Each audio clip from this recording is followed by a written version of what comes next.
How well has Nigeria fared with the African Charter on elections, governance, and democracy? Well, to talk about that, we've just been joined by the convener of Take Back Nigeria movement, Jaye Gaskiya. It's a pleasure to have you. Great to see you once again. Thank you for having me. Good. You're welcome. Thank you. So my first question would be, how well has Nigeria fared? How well have we fared? I think that we need to look at that from depending on which of the parameters we are assessing. You'd have to look at the processes. Then you'd have to look at what the intended outcomes have been of those processes as you go on. Now, in terms of processes, it seems that at least as far as the electoral process and the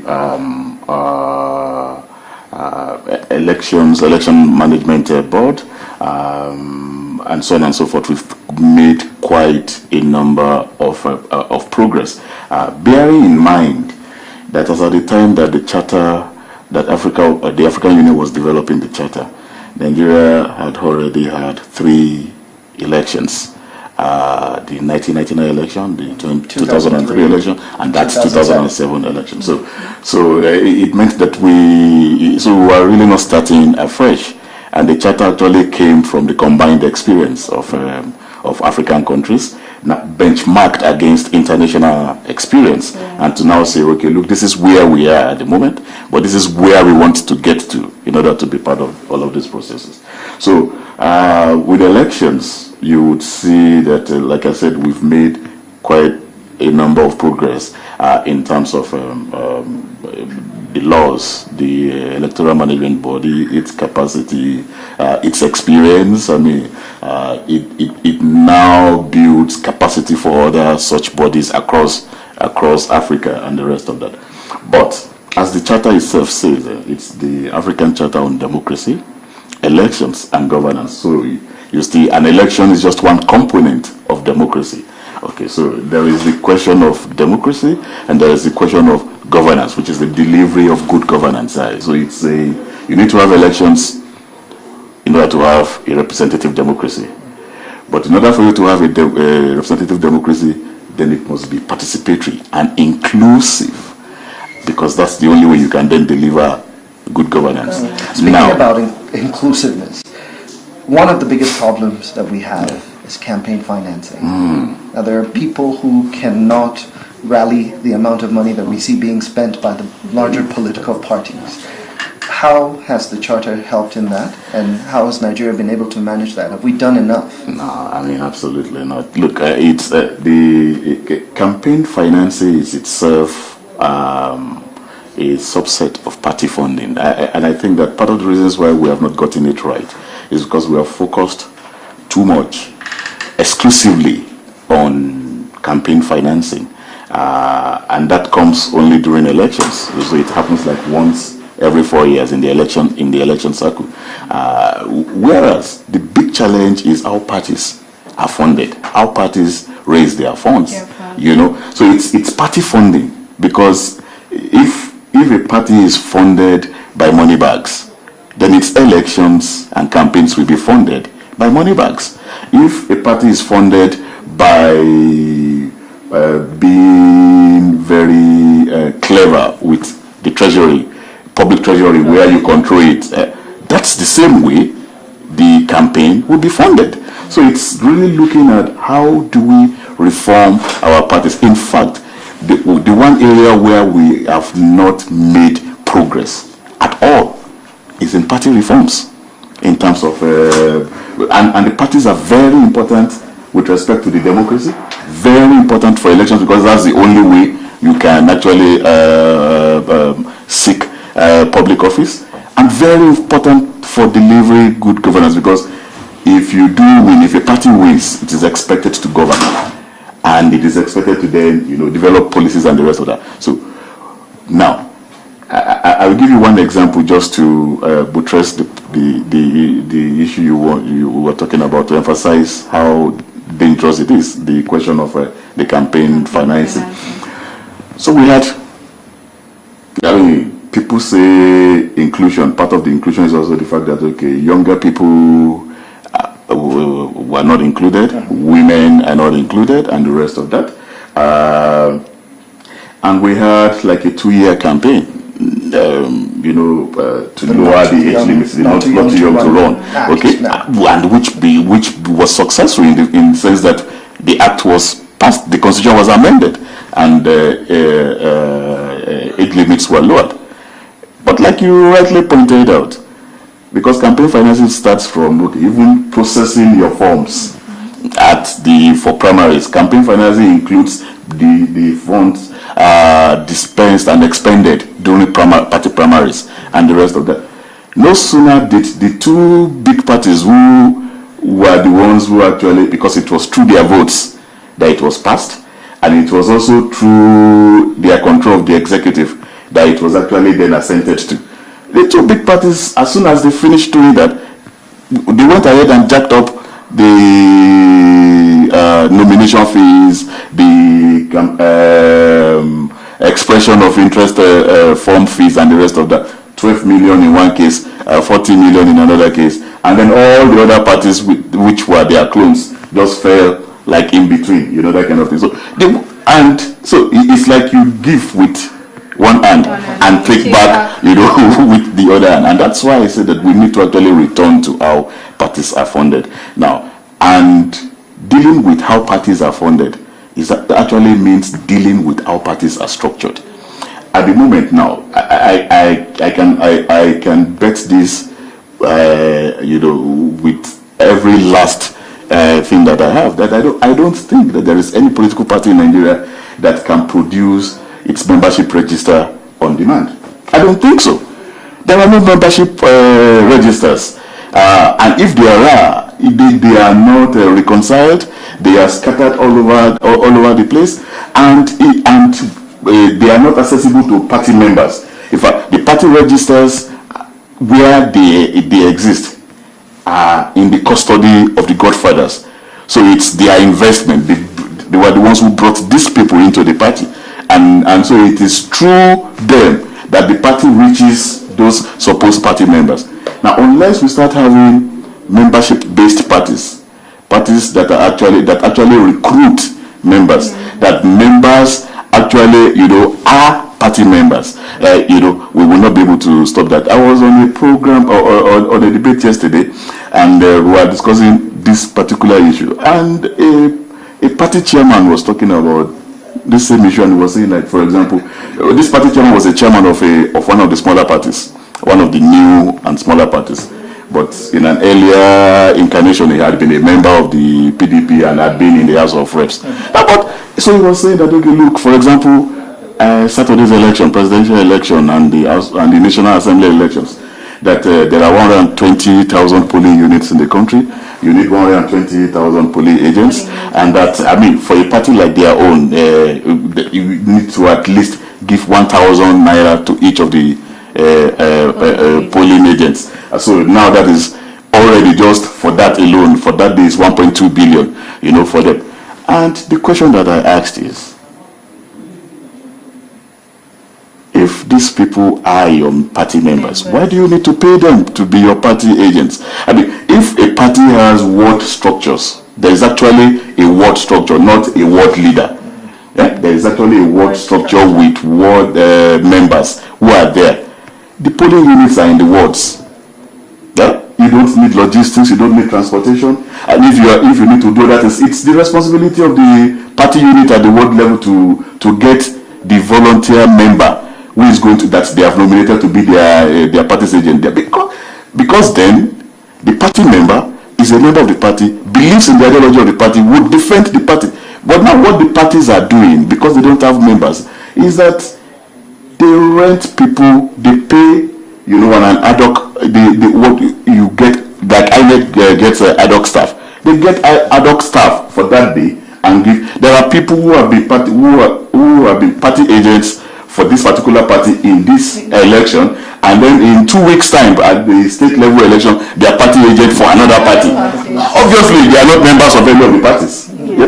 So if you don't get that right, we restructure and reform our parties and get the membership right. It will be difficult, because those are the kind of costs that you really don't need, to incur and to minimize. Structuring the political parties.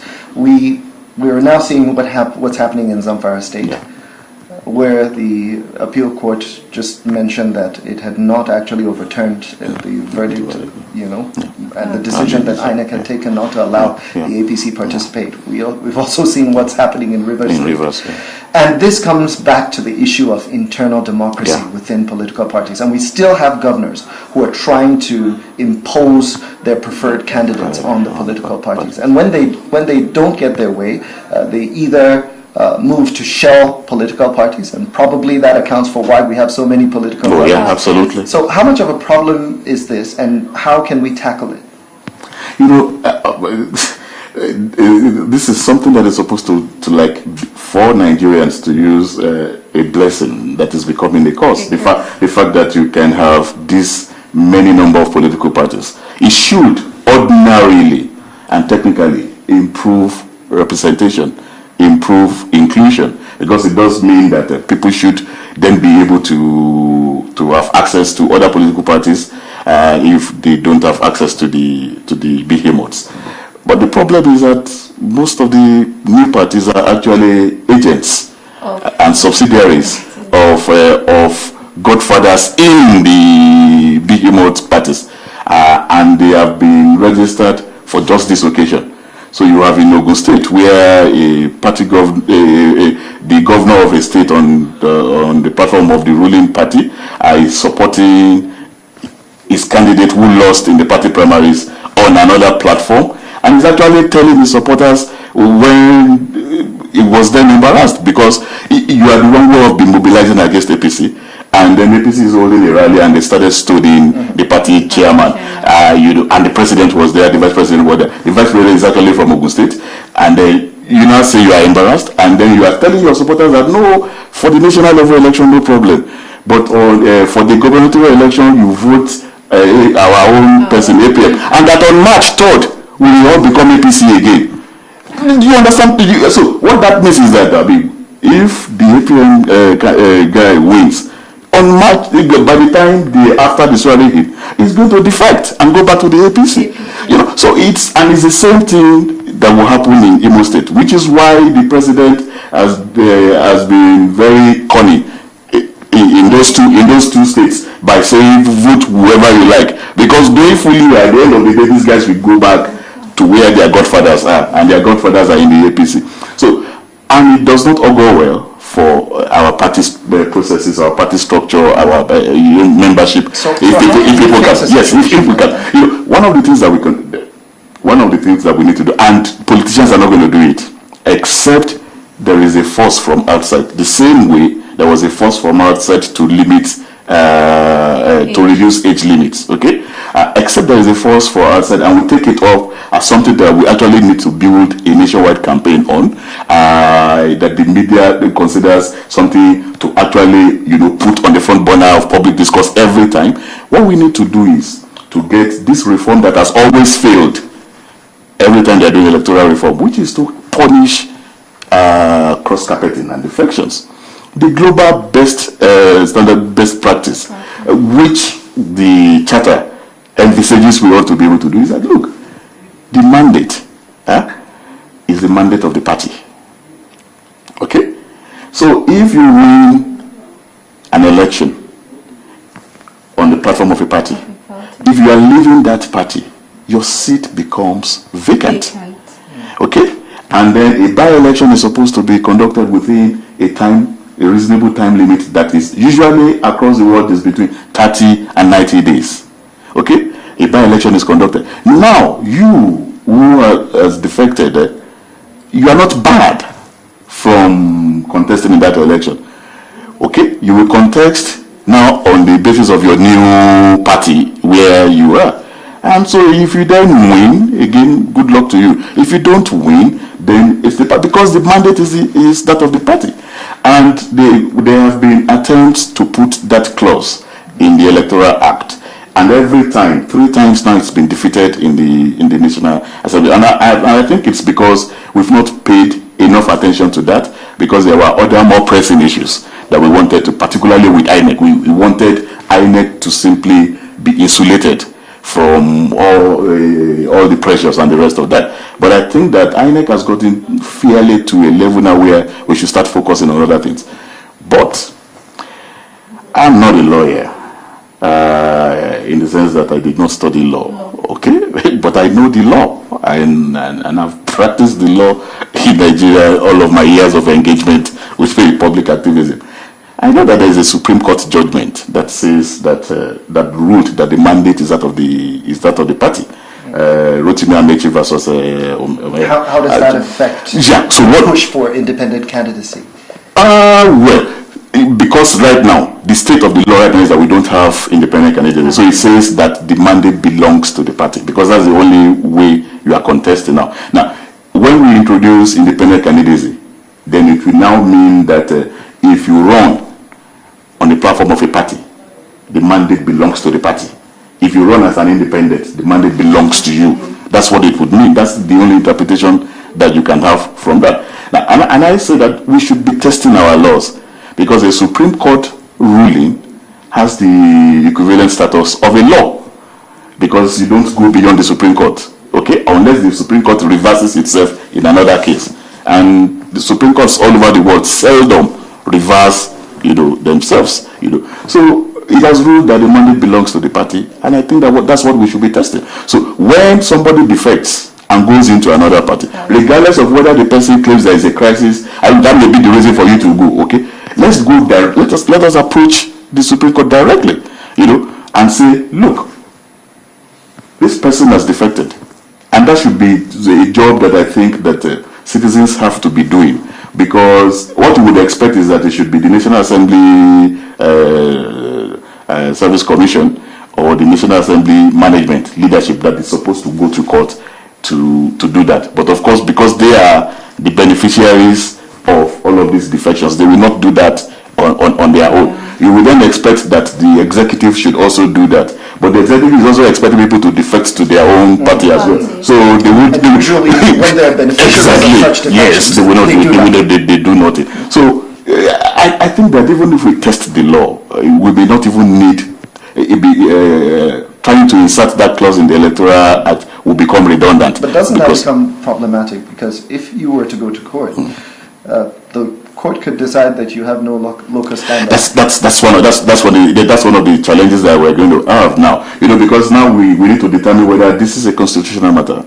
If it's a constitutional matter, it goes straight to the Supreme Court, okay, and it is only state parties, federal government, state government that can directly approach the Supreme Court. Now, if it's a question of a decision of the Supreme Court, is it possible for citizens to then approach? And I think that citizens, particularly if you are citizens who are constituents of where the person is representing, should be able to have local standing. But then again, it's because we have not tested all of this, and I think that's where public mobilizing, public awareness really should start going. Because the necessary reform that we need, it's easier to reform INEC. It's easier to reform the security architecture and prepare them for elections. It's easier for all of these things. The most difficult part of the reform process for democracy is reforming the political parties and reforming politicians. That reform cannot come from within. It has to be pushed from outside, and that's our duty. Well, still talking about inclusion, what's the Charter's take when it comes to the clamor by internally displaced persons to be able to express their civic responsibilities? I mean, the Charter defines inclusion to mean every group group in the society. So it includes people who are displaced. It includes people who are living with disability. It includes all. In fact, particularly for the Charter emphasizes vulnerable groups. Vulnerable groups and groups that are historically marginalized. Okay, so women will fall under that, youth will fall under historically marginalized. Vulnerable groups would include displaced persons, people living with disabilities and the rest of that. And they ought to, which is one of the reasons why INEC says that in 2015, there were displaced persons who actually voted in the camps, in the capital, in their camps. Such arrangements are also being made, but only for camps within Nigeria, not for refugees, not for displaced that have crossed into neighboring countries. So only for those within Nigeria, which is a good thing. The challenge that many people see with that, is a challenge that it might be easy to manipulate for manipulation and the rest of that. But that's a general challenge that we have in terms of our data gathering and collation processes, the accuracy of our data and the rest of that.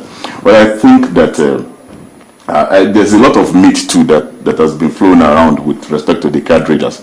Yeah, so card readers can fail because they're technical equipment, so they can fail. Okay, but the bigger meat around it, which is that it can be pre-programmed for a particular party, or that it can be hacked so that the votes, after you have voted and it goes to a different party and not this thing. I mean, those are they are technical possibilities, but the potential of that happening, the scale of resources that is necessary to do that kind of hacking, it's not something that when you talk about hacking as a problem with Brexit vote, with the election of Donald Trump, for example. That's why the only people you can actually really that intelligence is pointing to are state parties. The resources is huge. It's not something that you can really that somebody can sit down at UTC in area 10 and then you pay the person 5,000 naira to do that kind of hacking for you. It's not going to be easy to do that, and it's basically because of the biometrics and the rest of that. So there's something that really troubles me about our political atmosphere.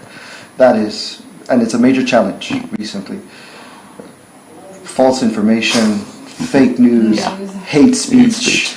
That has been weaponized in Nigeria. Absolutely. We have now people who are going, for instance, on Facebook, taking photographs of maybe a rally, and they take a photograph of the rally before it begins, and then they post on Facebook and they say, "Oh, look at so and so political party's rally." Nobody that very empty.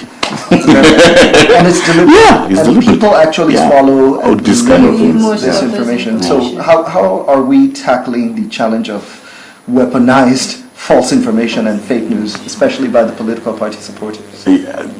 I think as you know, fake news is a global challenge right now. It's gone global, and it's because of the liberal and free nature of the internet. That's why it can spread. Information can spread that rapidly, and people don't have the same opportunity to be able to verify as rapidly.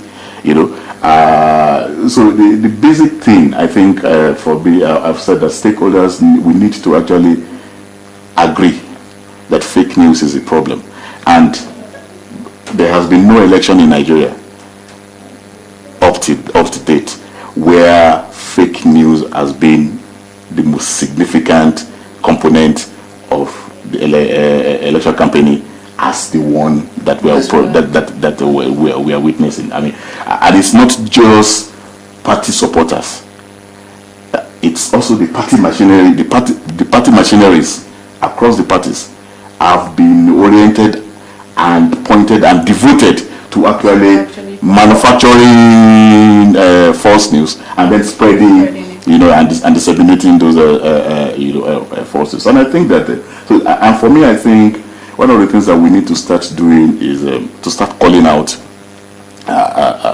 fake news, to start calling out the news, and to give and calling them out to give that as much prominence as the original fake news itself. And this is without there are major news outlets in the US, for example, today, and in the UK today that have dedicated sections now for just calling out news. If something is going viral and the rest of that, they do a fact check immediately and just tell you what the facts that they have been able to gather, and give it as much prominence as the original news. I also think it shouldn't be too difficult, but again, the people we are looking on to now do this are the people who are actually the political class. Because I was going to say that it shouldn't be very difficult. I mean, to pull, and I think that the media houses can probably do this, and the more reputable ones can actually do it. Is that to pull resources of young persons together who are computer savvy and the rest of that. I have a feeling that just like we have an app now that where very quickly you can know whether a piece of writing is plagiarized or not. I think we can also have apps that will help point us to at least the accuracy, in terms of accuracy, correctness, and so on of the facts that have been put out. I can just quickly check that and warn you, okay, this 80% accurate, 20% accuracy, 90% accuracy, and the rest of that. So that, and if we then have that, we can then use it against some of these. The other thing is that I think people should be punished. People should be punished. I think for me, for this particular election now, and given the scale of what is happening at the moment, I mean, I keep going back to Ogun State for a reason. Because what happened in Ogun State is a very clear example and indication of how the leaders who are promoting this hate speech, fake news, and the rest of that, how they can very easily lose control of their followership at the decisive moment. I mean, the governor was there on the stage, on the platform, when the party chairman was being booed, and then they were throwing these things.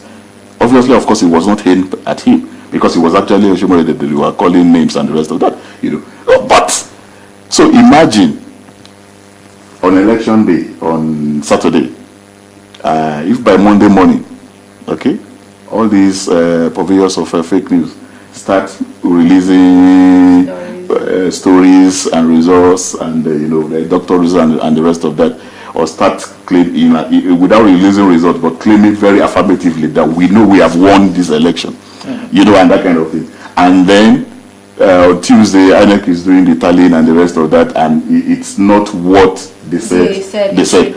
Can they control these people that they have said? So, and that's why I think there must be responsibility. People must be held accountable. We have even told the international community. This connects to a position that you have, that the largest threat to democracy in Nigeria is the political class. Absolutely. And we've been witnessing this of late, especially with the unfortunate comments of the Kaduna State Governor, who mentioned people interfering in politics in body bags. And you have supporters of the governor who try to justify this and say, oh, well, meddling is wrong.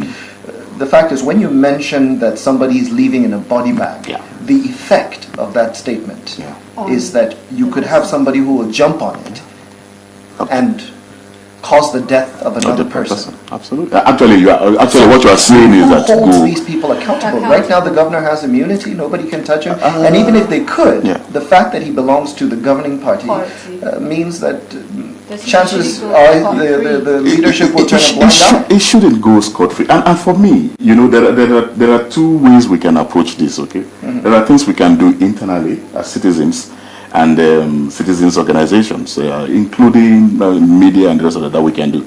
And there are things that we can also push and compel the international community to also do.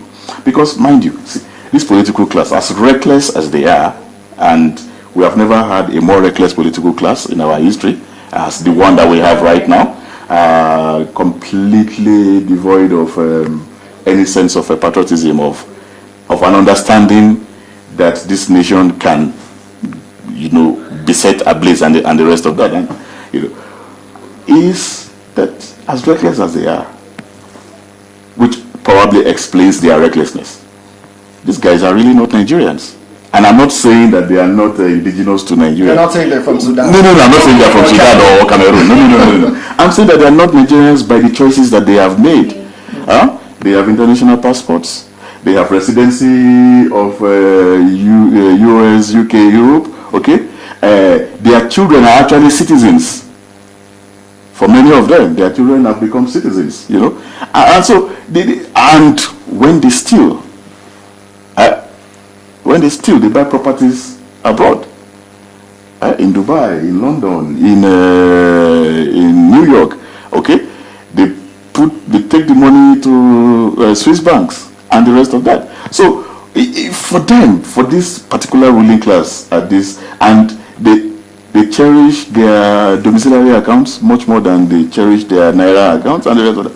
So this is a ruling class that is completely oriented, towards the West and completely dependent on the West. So the West should be able to punish them.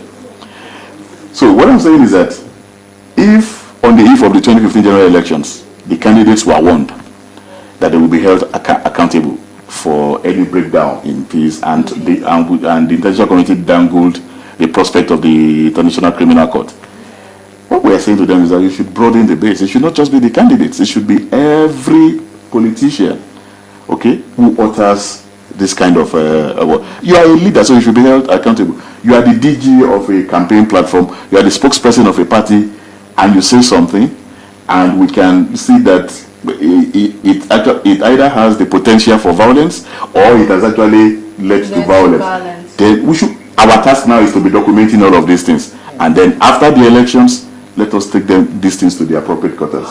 Only yesterday, our larger presidential candidates got together for the second time to sign what is called the Peace Accord. Jaye, is this just an exercise, or is there a deeper meaning to this peace accord? Because really, we've seen previously, when you take the last elections, we've seen where peace accords were signed, but politicians still took to inciting violence, in a sense, and we still had violence before, during, and after the elections. So is this just for formality, or should this be taken more seriously? And if they do violate it, who is saddled with the responsibility of checking? Absolutely. Now that is the big question.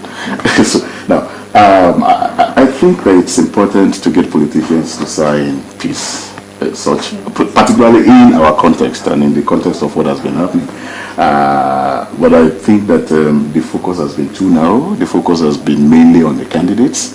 I think that it should be as binding on the candidates and as inclusive of the candidates as it is of parties and the party leadership structures and the rest of that. Isn't the thinking that the candidates carry the largest amount of influence and therefore they can dictate the behavior of their lieutenants? Yes, that's the thinking, but that's also part of the thinking that we need to start, curtailing, because we need to start really strengthening party structures and making sure that parties take responsibility, for what their leaders and members, do. The second part of it is that I think we did not do. In 2015, like you rightly said, people, because we didn't have that generalized violence that everybody was scared about, and because the incumbent considered a defeat, it was like we simply felt that the signing of the peace accord was that successful. It was successful to that extent, but there were pockets of things that happened elsewhere and across the country that we ought to have then taken forward. What I would like to see now is a situation where election observation reports should also include documentation of things like this, violence, potential for violence to occur, or actual occurrence of violence,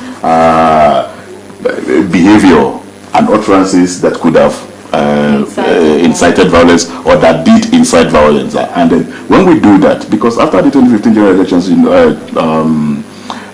National Human Rights Commission actually did a study, an analysis of all the election observation reports, including those from INEC's own reports, internal reports, and they came out and documented quite a number of cases of infraction of peace and law and order, and also so that they said these were potentially cases for indictment and the rest of it, but nobody took that up.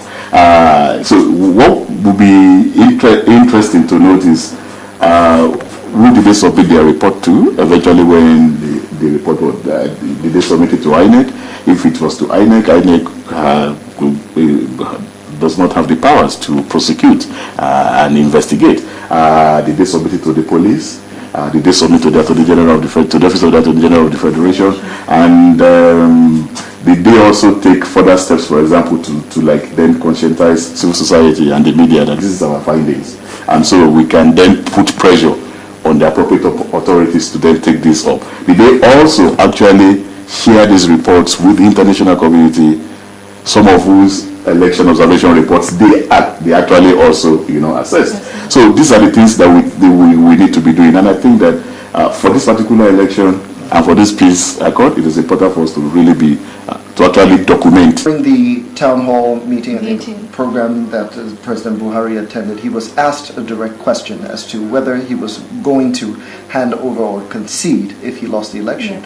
And his response seemed to be rather tentative at best, and maybe even ducking the question at most, because his response seemed to be that it was unlikely that he would lose an election. Is that a cause for concern? Does that concern you? Yeah, I mean, it's definitely a cause for concern. It's also part of it's a reflection of the general attitude of Nigeria's political class.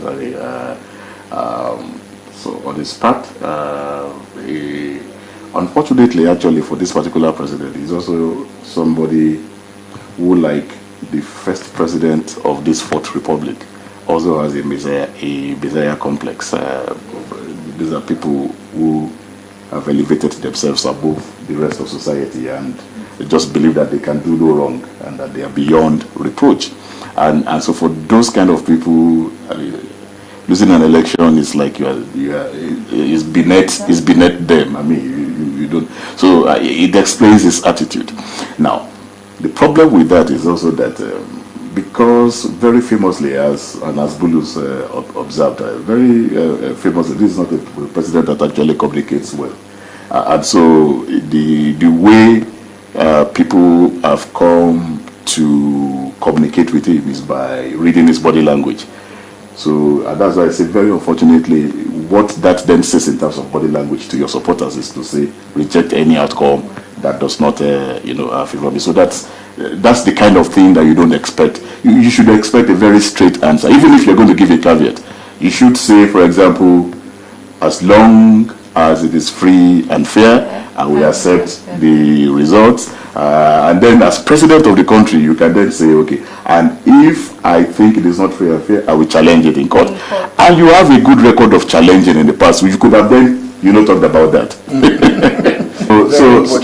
So for a person that associates and colleagues and personnel and staff seem to think that the only way they can understand what it means is through his body language, then when you speak in that manner, your body language conveys a message of intransigence, and so that shouldn't be, for a president. But there's one thing that Bulu said that I think we need to really look at. So Saturday is the election, and you have talked all of this on TV. So let's hope you will actually go out and vote on Saturday.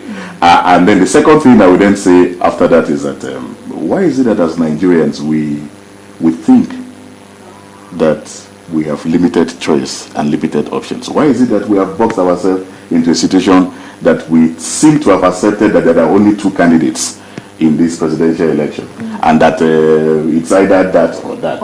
And we even say it, some people who are even very knowledgeable and learned, educated, will tell you that it's a choice between two evils, and can we be choosing between two evils?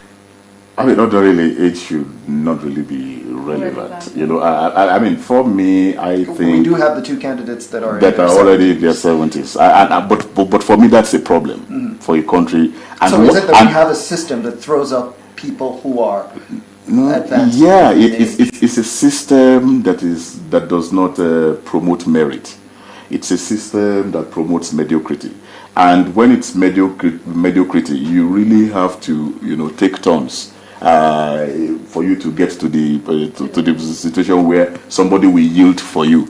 So because if it's about merit, okay, it means that you can have very fair competition across the board and the rest of that, and leaders can be thrown up at different levels, regardless of their ages and the rest of that. I mean, they already, for example, in the US, it's 2 years to their election, but they're already celebrating those that they call the future of their parties.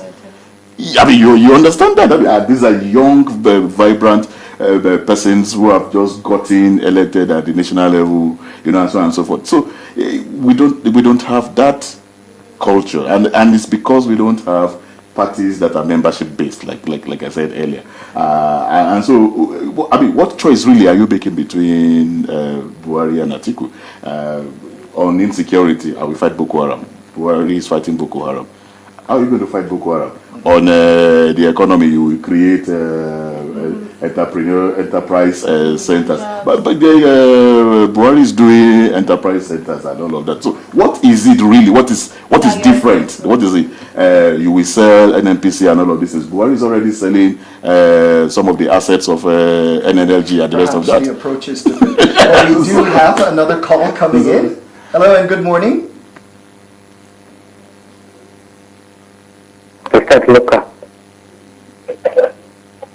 Hello? Hello, good morning. Welcome to New Day. Hello, good morning. Good morning. Great to have you. Please go ahead. Hello?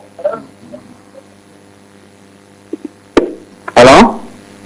Hello, we can hear you. We can hear you. I believe this is Luca. Oh dear, poor connection. Yeah. There are some people who are of the opinion that, basically by the time it gets to the voter, Nigerians have been presented with choices that are, that are already pretty much between the devil and the deep deep blue sea.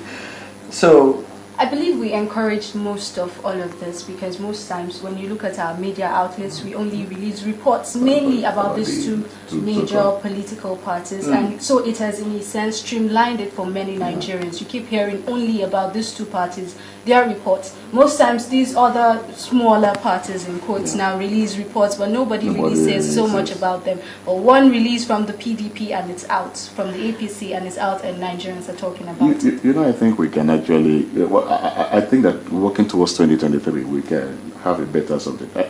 But it requires the same level of organization that we put into the not too young to run. And this time it has to be across the board. All of us have to be on board. I think that we need to put in the Electoral Act. Okay, this is not a constitutional matter now. This is the Electoral Act, or make INEC include it as part of the regulations, because INEC can make regulations and let the parties go to court and challenge it. Well, we have another call coming in, so sorry. Hello? Hello, welcome to New Day. Hello? Hello, we can hear you. Welcome. This is Salu from Toronto. Well, we seem to have a bit of a connection. So let me quickly say Salu, please do call back if you can. So I was saying that, for example, let us have a situation where we say that political parties, and because we are talking about, I'm going back to inclusion now, because all of this we are talking about is really about inclusion and exclusion. So can we have a situation where we have clear-cut rules, regulations that INEC can enforce, that a party, every party, when you are submitting your list of candidates, after your primaries, that you should have these certain percentages of women, you should have these certain percentages of young persons as your candidates. Then the parties are going to be forced to actually ensure that women emerge, that young persons emerge, because otherwise they will not be able to field candidates in that election. And I think that that's where we should be going now. You should say, if we look at your candidate list that you have submitted, if you don't have at least 30% of these candidates being young persons, if you don't have 40 to 60%, women, so that you see that no gender, whether man or woman, should be less than 40% on your candidate list, and no gender should be more than 60%. Then we can enforce. We will get to the point where at least you are forcing the parties to open up the space, and it's no longer within such narrow, circles and the rest of that. Then the other thing is for the new parties, those of them that are not surrogates of the old parties. This thing, if you are coming into politics, your vision should be a long distance vision. You should know that it's a marathon, it's not a sprint. So you should plan to build yourself, to develop yourself and the rest of that. And one election cycle won't do that for you. Okay? But your consistency, and you should do things differently. If you actually have members, for example, it should be easier. And I've said this, if a party has 120,000 members, okay, or you say you want to have, for every polling unit in the country, you want to have three members, it means that you can actually field party agents in an election without having to pay, without running a cost, and all that. So we can actually build these parties. But the problem is most of the people in politics want quick access to power. They are not there, and that's why they're not going with any vision. They're not going with any program. They just simply want access to power, assuming that power then is going to do the magic.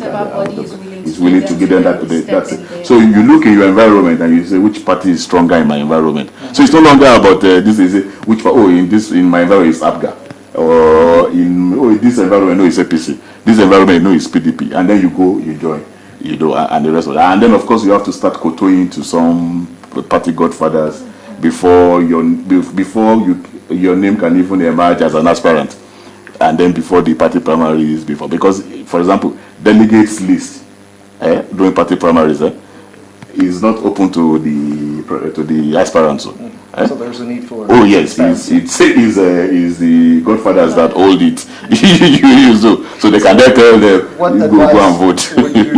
What advice would you have for Nigerians as they go out to vote on Saturday? I think that what I would love to see Nigerians do, even those who think that okay, look, we don't really have a choice, it's just the devil. I think in other climes there's something that is called protest vote.